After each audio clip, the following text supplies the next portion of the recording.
Hello, listeners, and welcome to the Sailing the East podcast. I'm Bela Musitz. And I'm Mike Wasserman. This is our podcast about sailing the east coast of the United States.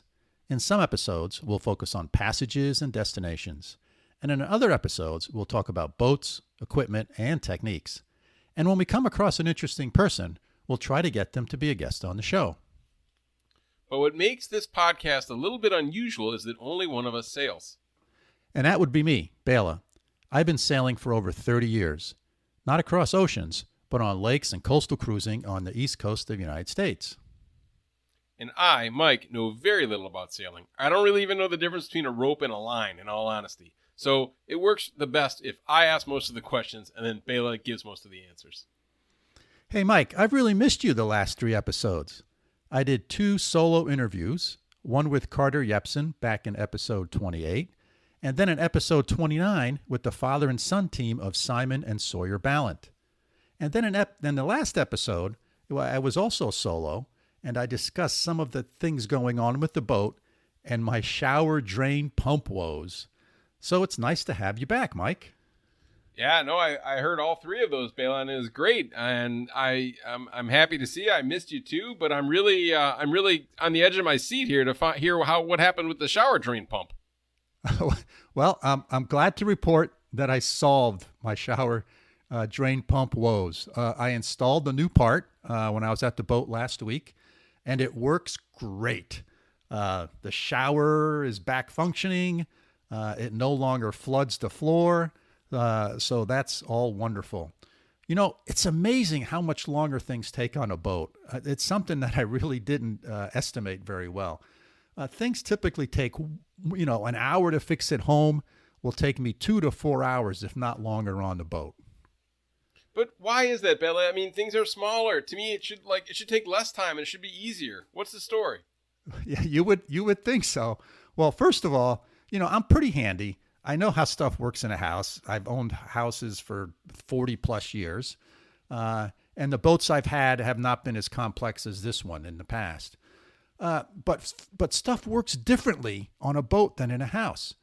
Remember a couple episodes we were talking about the PEX tubing plumbing challenge I had, right? Mm-hmm. In a house, the PEX tubing is a 1/2 inch. And I said, I saw PEX tubing on the boat. I said, oh, this is great. I know how to fix this stuff. Well, au contraire, on a boat, it's not 1/2 inch. It's 15 millimeter. It looks and feels the same to the naked eye, but it's not interchangeable. And the fittings are different, and toilets at home flush using gravity. Well, on a boat, it's an electric pump. So it's a little more complex. I had a toilet on my old boat, but it was a porta potty. That one basically flushed using gravity. Another key part of this is access. On a boat, space is a premium. So they tend to utilize every nook and cranny. And the space that's easily accessible, like floor panels, on my boat, a lot of floor panels can lift up, and there's storage space under those. Seats can be lifted up, and you can put provisions under there or store tools under there. So the accessible spaces are sort of used for storage, and then they take the less accessible spaces, and that's where they put all these pumps and equipment and all that kind of stuff, because hopefully you don't have to access them very often. But when you do, man, they're hard to get to. And I'll tell you, Mike, I cannot contort my 67-year-old body like I used to be able to. So that's always a challenge, too, getting into these awkward positions. And the other thing is, you just can't run to Home Depot or Lowe's or some other big box store to pick up a part. It turns out that most of the things I end up needing, I have to order online. So that adds to sort of the time element as well. And each boat manufacturer does things a little bit different. So even though I've been on a lot of boats, I've chartered a lot of boats, I've understand how a bunch of stuff works. In principle, I understand how it works, but the subtleties are different from, manufacturer to manufacturer. Interesting, Bela. It makes sense, I guess, now that you explain it that way. So it is a challenge, and I guess I would imagine over time, too, you'll learn the systems and things will get faster. You're in this kind of new first-year shakeout kind of period, and there's a little bit of getting used to things, I imagine. So Today we're going to talk about Chesapeake City, and this sounds vaguely familiar, but I don't know if I can place it. Is this on Chesapeake Bay? Well, that's a good guess. You would think a city with the name of Chesapeake City would be on the Chesapeake Bay, but it's actually on the Chesapeake and Delaware Canal. And you might say, oh, I didn't know there was a canal that connects the Chesapeake Bay and the Delaware Bay. Well, there is. So Chesapeake City is actually a town in Maryland, and it had a population of, I think, 673 in the 2010 census. So that's not a big place. And here's what's really interesting. The town was originally named by Bohemian colonist Augustine Herman, and it was called the Village of Bohemia, or sometimes called Bohemia Manor. Now, what do you think of that, Mike? Huh?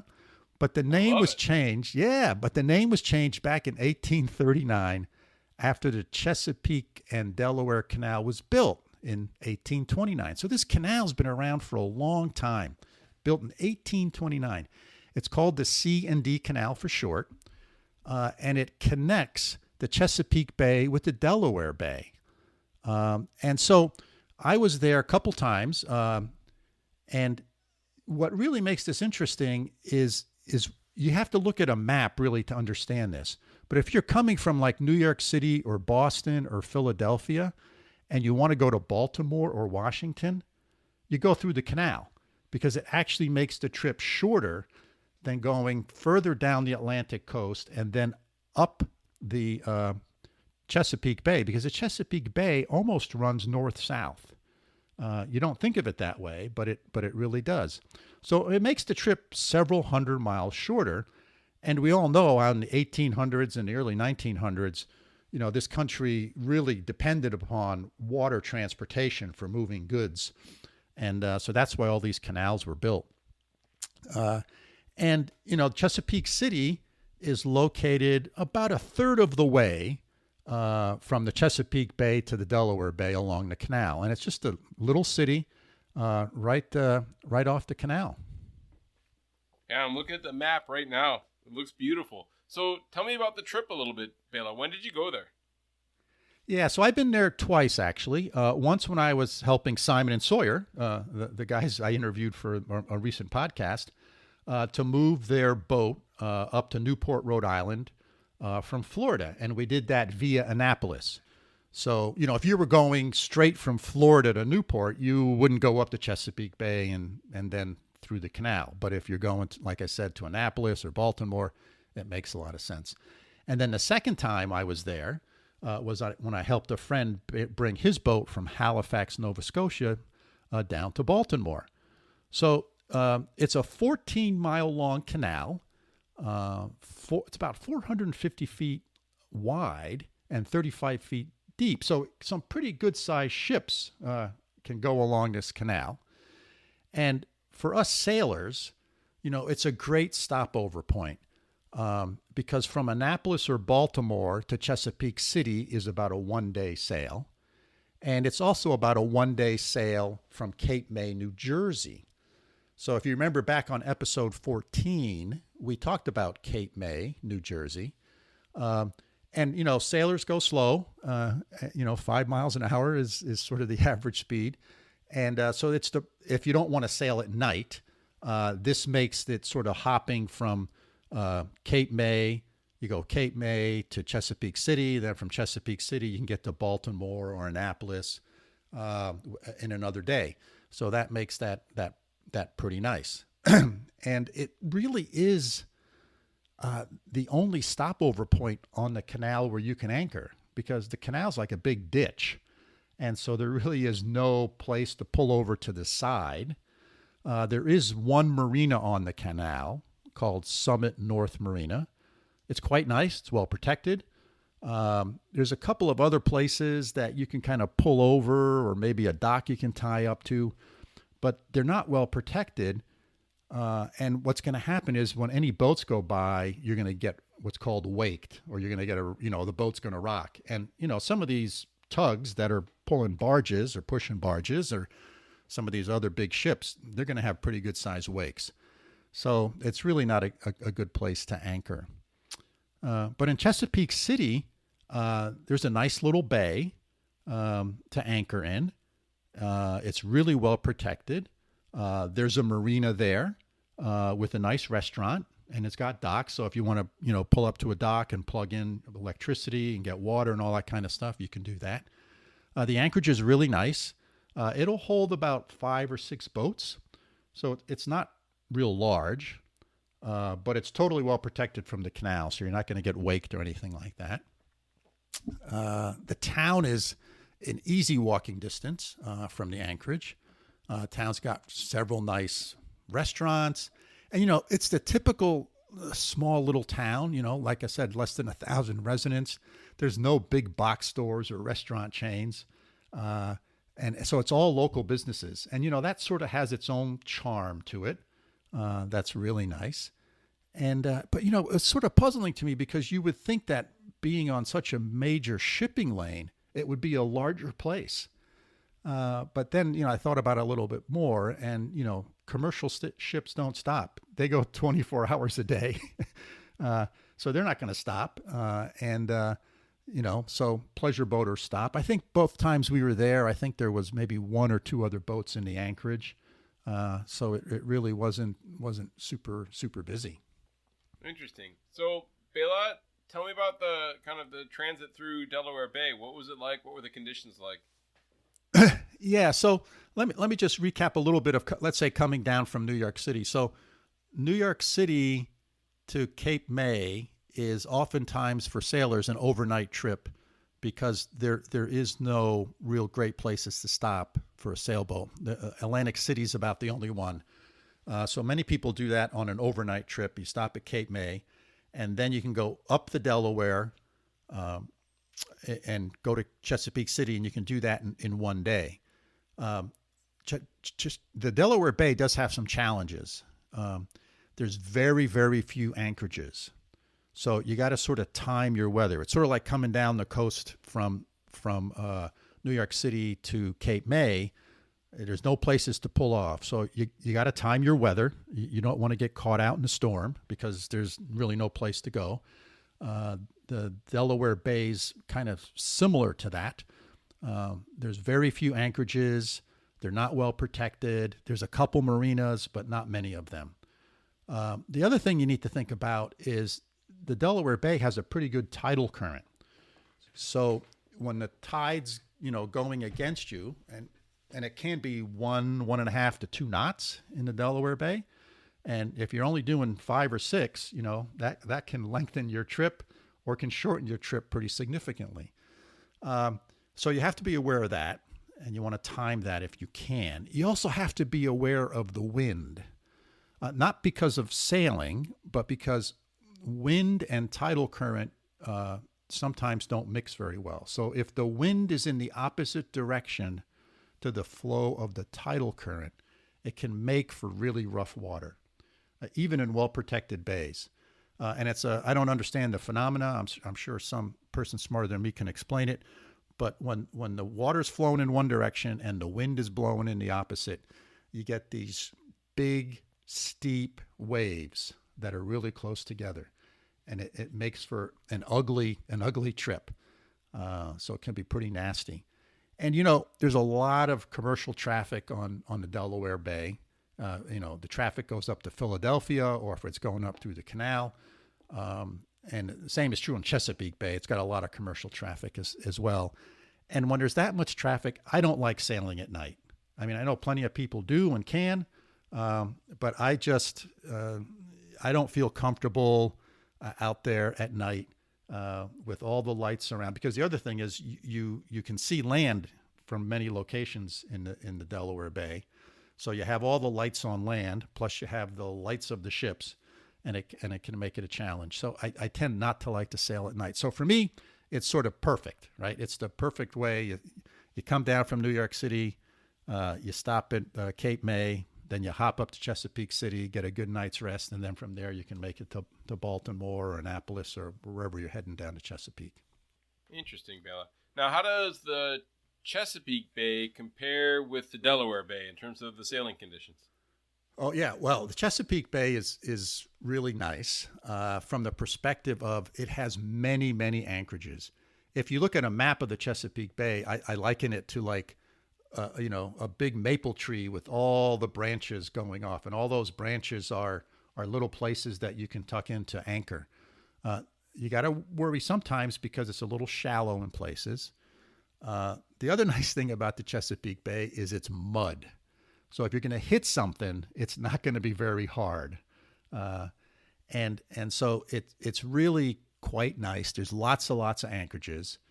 The Chesapeake and Delaware Canal enters the Chesapeake Bay via what's called the Elk River. And soon as you come into the Elk River, you can find an anchorage. And there's anchorages all the way on both shores, all the way along the Chesapeake Bay. So, if a storm's blowing in or a thunderstorm's coming and you want to stop for the night or you want to hide from a storm, it's really easy. And that's one of the great things that I personally love about sailing on the Chesapeake. There's just so many places to explore if you like doing that kind of stuff. And you can be the only boat in these anchorages for a couple days if you want to be if you like that kind of stuff. And on both of our trips, particularly on the one coming down from Nova Scotia, we did a couple of anchorages because the weather wasn't great when we left Chesapeake City on the way to Baltimore, and we actually stopped in two different places on the way down and kind of got out of some bad weather and spent the night there. And it was just fun exploring these little sort of tidal marshes and walking around on land and exploring things like that. So Chesapeake Bay is great. Lots of places to stop and look. I will say in July and August, it can be kind of hot and muggy and not a lot of wind, but it's pretty darn good. So yeah, it was pretty nice. And Chesapeake City, again, a lot of little restaurants that are just exactly what you would expect in a small little town, right? And you can walk around town and people are friendly. And, you stand out like a sore thumb because you're not wearing, I'll describe it, you're not wearing the clothes that normal people walking around town wear, right? Because you're sort of in your sailing garb. So they know you're sailing through or motoring through. But they're real friendly. The people in the restaurant were really nice. It's just kind of a cool place. And it kind of, with its Bohemian roots, right? There's a pretty good artist community there.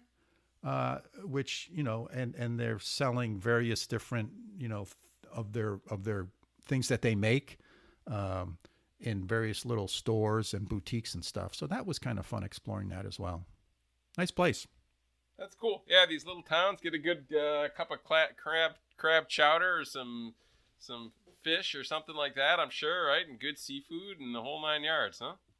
Oh, yeah. I had some wonderful crab cakes and soft shell crab when we were there both times. Chesapeake Bay is known for that. It's known for its crabs, and and so they're one of my favorites. It was quite nice.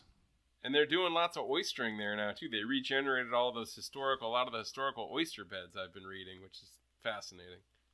Yeah, a lot of that industry is coming back. It took us a while, but we figured out that dumping stuff into the water is a bad thing. So we stopped dumping stuff into the water. And lo and behold, nature takes care of itself, although sometimes a bit slowly, and stuff comes back. So that's great. Fascinating. Well, great, Bela. Thanks. What do you think we wrap it up? Sounds good to me, Mike. Yeah, so A, I'm really glad you got your shower drain pump fixed. I think probably everybody's happy about that in your world. B, if this is just a really interesting description of the Delaware Canal and Chesapeake City, which sounds like a really fantastic place to stop on the way south. So, listeners, we hope you enjoyed today's episode, and we hope you found the conversation that Bela and I had interesting and thought-provoking. As always, if you have questions about what we've discussed today or have ideas on what you want us to talk about in the future, please feel free to get in touch with us. Our email is sailingtheeast, all one word, @gmail.com. And if you enjoyed the podcast, hit that follow button on your podcasting app. And hey, also tell a friend. Maybe they'll enjoy it as well. This summer, we'll be spending sailing around Narragansett Bay, Long Island Sound, and Buzzards Bay. Hope to see you out in the water. Its name of the boat is Paradox. I'd love to run into you in some time and chit chat. So until next time, signing off from upstate New York. See you soon. Thanks, Baylan, from over here in Münster, Germany. Auf Wiedersehen.